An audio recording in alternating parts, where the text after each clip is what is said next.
Sir Vikram சாருக்கு எப்படி சேது அமைஞ்சதோ துருவுக்கு வந்து பைசன் ஒரு லைனில் சொல்லணும்னா அப்படிதான். பைசன் படம் பார்த்துருந்தேன், ரொம்ப மனசுக்கு இறுக்கமாக ரொம்ப கூஸ்பம்ஸாக இருந்தது.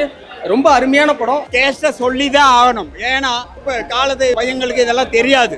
அதை எடுத்து சொல்லியிருக்காரு மாரி செல்வராஜ், சல்யூட் கொடுக்கணும். மாரி செல்வராஜ்லாம் தமிழ் சினிமால கொண்டாடப்பட வேண்டிய ஒரு இயக்குனர். அரசியல் கிடையாது, வலியே சொல்லியிருக்காரு. துருவ் விக்ரம், நிவாஸ் கே பிரசன்னா நிறைய பேருக்கு லைஃப் கொடுக்க போகுது. தீபாவளி வின்னர் இதுதான்.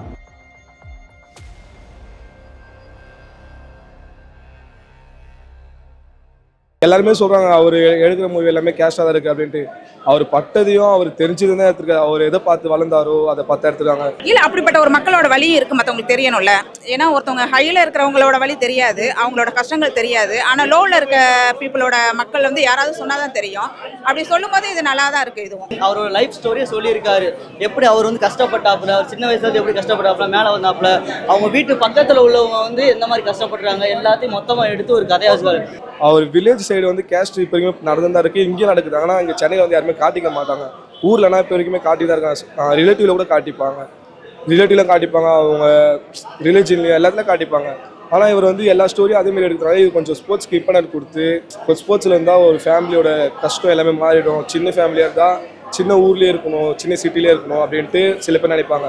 ஆனால் இவங்க வந்து என்ன சொல்கிறாங்கன்னா, சின்ன ஊர்லேயே சின்ன சிட்டிலே இருக்கிறதோட நம்ம வெளியே எல்லாருக்கும் தெரியணும், நம்ம திறமை வெளியே வந்து சும்மா வந்து ஒரு நாள் 2 நாள் போயிட்டு சக்ஸஸ் மீட்டு கொண்டாடிட்டு இருக்கிற காலத்தில் இந்த படத்தை வந்து தீபாவளிக்கு வந்து எக்ஸிக்யூட் வந்து கண்டிப்பாக பிளான் பண்ணியிருக்காங்க.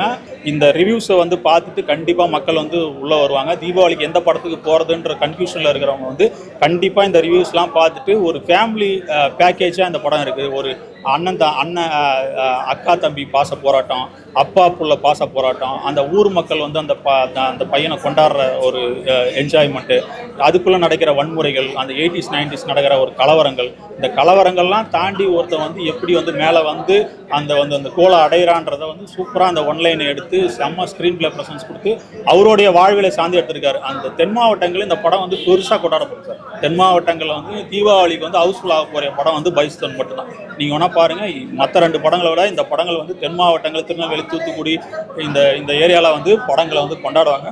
மாரி செல்வராஜ் வந்து பெருசாக கொண்டாடுவாங்க. ஒரு இன்டர்வல் பிளாக்லாம் வந்து அப்படியே மிரட்டி விட்டார்.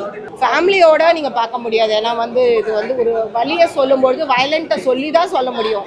அது எப்படி நீங்கள் குழந்தைங்களை கூட்டிகிட்டு வர முடியும் இல்லையா? பட் வந்து அடல்ட் ஆடியன்ஸ் பார்க்கலாம். அதான் மாரி செல்வராஜ் எப்படின்னா நம்ம ஃபேமிலியில் நடந்த மாதிரி அவர் எடுத்துருப்பார். அதனால அவர் எல்லா ஸ்டோரியுமே அப்படி இருக்கும். 90s நடந்த ஜாதி கலவர, அந்த ஜாதி பிரச்சனையை ரொம்ப அப்பட்டமாக காட்டியிருந்தாலும் 2 சைடுமே எந்த சைடும் தப்பு இல்லை. அதாவது ஒரு சைடு எடுக்காமல் நடுநிலையாக வந்து அந்த ஸ்க்ரீன் பிளே இருந்தது, ரொம்ப சூப்பராக இருந்தது. அந்த கலவரத்துக்கு இடையிலையும் ஒரு ஒரு ஒரு கிராமத்தில் ஒரு கபடி விளையாண்டு ஜெயிக்கணுன்ற அந்த கனவோடு இருக்கிற ஒரு பையனுக்கு எந்த மாதிரியான சட்ட சிக்கல் இருக்குது, சுற்றி வந்து எவ்வளோ பிரச்சனைகள் இருக்குல்லாம் தெரிஞ்சு அந்த பிரச்சனைலேருந்து எப்படி தப்பிச்சு வெளியில் வராருன்றத ரொம்ப சூப்பராக காட்டியிருக்காரு. அப்போது நம்ம இளைஞர்களுக்கு என்ன சொல்ல வர்றாரு அப்படின்னா, இவ்வளோ பெரிய சட்ட சிக்கல் இருந்து அந்த கிராமத்திலேருந்து ஒரு இளைஞர்னால இந்தியாவுக்கு ஆடி ஜெயிக்க முடியுது அப்படின்னா, ஸோ உங்களாலே முடியும், இப்போ இந்த காலத்தையும் உங்களால் உடச்சி வெளில வர முடியுன்றத சூப்பராக சொல்லியிருக்காரு. ஸ்போர்ட்ஸை பற்றி, கபடிக்கு வந்து ஒரு நல்ல ஒரு ஸ்போர்ட்ஸை பற்றி அதில் வந்து பிரபஞ்சன் வந்து நடிச்சிருக்காரு. Kabaddi player, bro kabaddi player வந்து பிரபஞ்சன் நடிச்சிருக்காரு. அதனால் படம் வேற லெவலில் இருக்குது, நல்லா ஓடு, கண்டிப்பாக 100 நாள் ஓடு. அரசியல்லாம் சொல்ல முடியாது ப்ரோ. அவர் அதெல்லாம் சொல்கிறேன், அவர் பட்டது அவர் தெரிஞ்சது தான் இதில் சொல்லியிருக்காரு. அரசியல்லாம் அவர் பேசலை. இந்த மாதிரிலாம் நம்ம இங்கேயே இல்லாமல் கொஞ்சம் மேலே போகணுன்னு சொல்கிறார். எல்லா படத்துலையும் சொல்கிறது அதுதான், ஒரே படம் தான், சொல்கிற விதம் தான் வேறு வரும். இல்லை, நீங்கள் இந்த படத்தை பார்த்தீங்கன்னா துருவ் விக்ரம் மாதிரியே தெரியல. அந்த கிராமத்தில் அந்த கிட்டாவே வந்து பார்த்தீங்கன்னா வாழ்ந்திருக்காரு, ரொம்ப சூப்பராக நடிச்சிருக்காரு. அவர் சொல்லவே தேவையில்லையா ப்ரோ, அப்பா கூடயே வில்லன் நினச்சிட்டாரு, இதுக்கு மேலே என்ன வேணும். ஆனால் அதெல்லாம் வந்து அவருக்கு செகண்டாக தான், இதுதான் ஃபர்ஸ்ட் படமாக பார்க்குறாரு. பக்காவாக செட் ஆகுது. இன்னமும் அவர் அந்த ஊர்லேயே பிறந்து வாழ்ந்த மாதிரி ஆக்ட் பண்ணுறாரு. அப்படி பார்த்தீங்கன்னாக்கா துருவுமே வந்து வெளியாக தான் இருப்பார் படத்தில். அது வந்து நம்ம வந்து அந்த சாயலான அரசியலுக்கு நம்ம போக விரும்பல. ஏன்னா அது எப்படி நடந்திருக்கும், அதுக்குண்டான அரசியல் வந்து அது பெரிய அரசியல். இதில் வந்து பெருசாக நம்ம வந்து அந்த ஒயிட் பேக்கேஜ், ஒயிட் ஸ்கின்லாம் வந்து இதில் பெருசாக காட்டல. அந்த படத்துக்கு ஏற்ற மாதிரி அவங்க ஸ்கின் டோன்லாம் மாற்றிருக்காங்க. திருநெல்வேலி, ராம்நாத், நாரோயிலே 3 ஊர்லேயுமே பார்த்தீங்கன்னா வெள்ளையாக இருப்பாங்க. இவரை விட இன்னுமே வெள்ளையாக இருப்பாங்க, உங்களை விடவே இன்னும் வெள்ளையாக இருப்பாங்க, அல்லது கருப்பாக இருப்பாங்க, 2மே இருக்கும். பட் அந்த கிராமத்தான் மாதிரி பிஹேவியர் பண்ணுறது இல்லை, நாட்டு புறத்தா மாதிரி, ஒரு இடக்கு நாட்டா மாதிரி, அதை வந்து துருவ் வந்து 100% பண்ணியிருக்காரு. அதான் மாரி செல்வராஜ் எப்படின்னா நம்ம ஃபேமிலியில் நடந்த மாதிரி அவர் எடுத்துருப்பார். அதனால அவர் எல்லா ஸ்டோரியுமே அப்படி இருக்கும். அனுப்பமா சூப்பராக பண்ணியிருக்காங்க. துருவிட அனுப்பமா அண்டு அந்த பசுபதியா நடிக்கிறார்ல, பாண்டியனா நடிக்கிறார் அமீருக்கு வந்து ரொம்ப நல்லா இருக்கு. உண்மையிலே அவர் மேலேயும் அந்த தலைவர் மேலேயுமே ஒரு மரியாதை வருது. புத்தர்து காட்டும்போது ஆம்ஸ்ட்ராங் சாரோடைய ஃபேஸ் மாதிரி போட்டிருந்தாங்க. புத்தரோட ஃபேஸ் சிலை வந்து அந்த மாதிரி போட்டிருந்தாங்க, ஒரு குறியீடு மாதிரி ஆம்ஸ்ட்ராங் சார் ஃபேஸ்ல அமைச்சிருக்காங்க. எல்லாருக்குமே ஒரு நல்ல மெசேஜ் தான். எல்லாமே நல்லா பண்ணியிருக்காங்க, எல்லாம் நல்லா இருக்கு, ரொம்ப பிடிச்சிருக்கு. பசுபதி சார் தான் சூப்பராக பண்ணியிருக்காரு படத்தில், ரொம்ப நல்லா பண்ணியிருக்காரு. எல்லாருமே நல்லா பண்ணியிருக்காங்க, பசுபதி சார் ரொம்ப நல்லா பண்ணியிருக்காரு.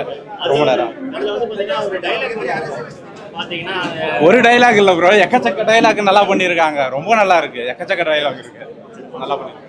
இந்த டெடிகேஷன் வந்து இந்த கோ ஆர்டிஸ்ட்டுங்க பசுபதி, லாலு, அமீர் சார் வர போர்ஷன்லாம் செம்ம கூஸ்பம்ப். அமீர் சாரோடைய அந்த வடச்சென்னை ராஜன் அந்த ஒரு டச்சு வந்து இந்த படத்தில் செம்மையாக இருந்தது. சூப்பராக பண்ணியிருக்காரு. ரியலி வந்து ஒரு அமீர் சார் வந்து இனிமேல் வந்து ஒரு டைரக்ஷன்லேருந்து ஒரு ஆர்டிஸ்ட் ஒரு மெட்டீரியலை தொட்டு இனிமேல் வந்து அவர் இல்லாத படமே இல்லாத மாதிரி அவர் பண்ணியிருக்காரு. எப்படி கொஞ்ச நாள் சமுத்திரகனி வந்தாரோ அந்த மாதிரி இனிமேல் ஒரு அமீர் சார் வந்து ஒரு பெரிய ரவுண்டு வருவார் எல்லா படத்தையும். ஆக்சுவலாக இது ஒரு கேஸ்ட்டை மையப்படுத்தியே இல்லைங்க. ஒரு அந்த காலத்தில் ஒரு கேஸ்ட் பாலிடிக்ஸும் பிரச்சனையும் நடந்துட்டு இருக்குதா. அதில் ஒரு இளைஞர்களுக்கு அந்த கேஸ்ட் பாலிடிக்ஸ்னால இவர் எப்படி பாதிக்கப்படுறாரு, பட் பாதிக்கப்பட்டாலும் எப்படி வந்து வெளியில வராரு, எப்படி ஜெயிக்கிறாருன்றதா கதை. அப்போ நமக்கு என்ன தோணுதுன்னா இவ்வளோ கலவரங்களுக்கு இடையில ஒரு பையனால ஜெயிச்சு வர முடியுதுன்னா நம்மளால ஒய் நாட். ஒரே மாதிரிலாம் இதில் இல்லை மேடம். இது வந்து கேஸ்ட்டை வந்து காமிச்சிருக்காங்க. கேஸ்ட்டை காமிக்காமல் அவர் படம் எடுக்க முடியாது. ஏன்னா அவர் வாழ்ந்த இடம் அப்படியே வழிகள் அப்படி. அதை வந்து இதை எப்படி வந்து மக்களுக்கு காமன் ஆடியன்ஸ் கொண்டு போன்றதை ரொம்ப மெனக்கெட்டு இருக்காங்க படம். நார்மலாக ராவா வந்து நான் இப்படி தான் அப்படின்னு காட்டாமல் இப்படி நடக்குது, இதையும் தாண்டி வந்து எப்படி வந்திருக்காங்க. இப்போ வந்து நானும் இந்த வழிகள்லாம் வந்து அனுபவித்தேன். ஆனால் நான் வந்து சினிமாவில் வந்து இப்படி ஒரு இடம் பிடிக்கிறதுக்கு வந்து எத்தனை பேர்னு வந்து நான் எந்த போராட்டங்களை கடந்து நான் வந்திருப்பான்றதை காமிக்கிறத வந்து ஒரு ஸ்போர்ட்ஸை ஒரு மையமாக எடுத்து ஒரு கபடி பிளேயர் அவருக்கான வழிகள் வந்து எவ்வளோ பெரிய வழிகளாக இருந்திருக்குன்றதை காமிச்சு இந்த படத்தை செம்மையாக எக்ஸிக்யூட் பண்ணிக்காரு. துருவ், விக்ரம் பிள்ளை எல்லாமே மறைஞ்சு அந்த கபடி பிளேயராக அவரை வந்து நம்ம அந்த மாதிரி தான் பார்க்க முடியுது. கபடி பிளேயராக வரும்பொழுது அப்படியே 100க்கு 200% பர்ஃபார்ம் பண்ணுறாரு. அவங்க அப்பா கிட்ட பேசுறது, அவங்க வந்து கோச் கிட்ட பேசுறது, அந்த மாதிரி நிறைய சீன்ஸில் அவருக்கு வசனமே கொடுக்கல. ஆனால் வசனம் இல்லாமையே அந்த முகத்தில் வந்து இமோஷன்ஸை தேக்கி அது அப்படியே வந்து கண்கள்லையும் அந்த ஒரு நரம்புகள் துடிக்கிறதுலையும் ஃபேஸோடைய நர்வ்ஸ் துடிக்கிறதுலையும் வெளிப்படுத்துறத வந்து அழகாக பண்ணியிருக்காரு. சாங்ஸ்லாம் அல்டிமேட், வேற லெவலுக்கா. சாங்ஸ்லாம் சூப்பர், வேற லெவல். சாங்ஸ் எல்லா சாங்ஸுமே நல்லா இருக்கு, மியூசிக் எல்லாமே நல்லா இருக்கு, பாடல்கள் எல்லாமே சூப்பராக இருக்குது. இந்த மாண்டேஜ் சாங்ஸ்லாம் ஒரு 2 சாங் போடுறாங்க. அதெல்லாம் பார்த்தீங்கன்னாக்கா தேட்டரில் எல்லாருமே அந்த அழுவுற சீன், இன்டர்வல் பிளாக்ல வந்து செம்ம சீட் எட்ஜிங் சீன்லாம் இருக்குது. புது மியூசிக் டைரக்டர் இல்லை, அது நிவாஸ் கே பிரசன்னாவுக்கு இது 12வது படம். கிட்டத்தட்ட முதல் படம் மாதிரி இதை கன்சிடர் பண்ணிக்கலாம். ஏன்னா இதுக்கப்புறமா ஒரு பெரிய ஹைட்டுக்கு போவார். சாங்ஸ் எல்லாமே எமோஷனலாக இருக்கும், அதுக்கேற்ற மாதிரி இந்த சீனுக்கு ஏற்ற மாதிரி இருக்கும். சில படம்லாம் மேட்சே ஆகாது சாங், இதுதான் கொஞ்சம் இந்த சீன் காட்டிட்டு அந்த சாங் வருது, அதனால எல்லாமே சூப்பராக இருக்கும்.